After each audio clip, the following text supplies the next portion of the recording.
Hi, folks. This is Don Meisner with a Fish Cat Fishing Report. I want to talk a little bit about how to read a stream. I'm not talking about the St. Lawrence River now, but I'm talking about all the tributaries that we have in this area that really offer some fabulous fishing, especially if you don't have a big boat.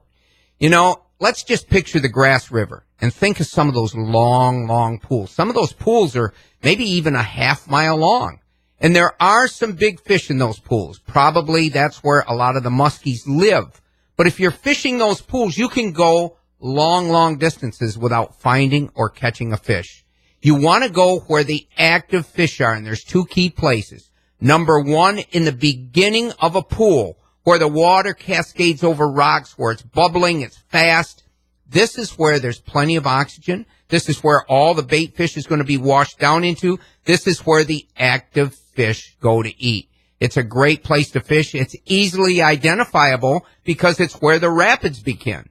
Then here's the second great place. At the end of the pool, it's going to be different conditions. The water isn't going to be broken here, but it's going to be smooth on top, but picking up speed as it gets shallower and starts to form a new pool.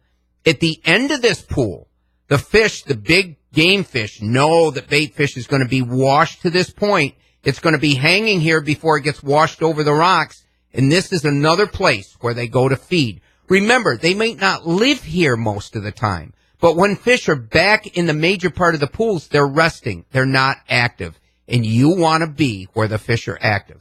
Until next time, folks, this is Don Meisner with a Fish Cat Fishing Report.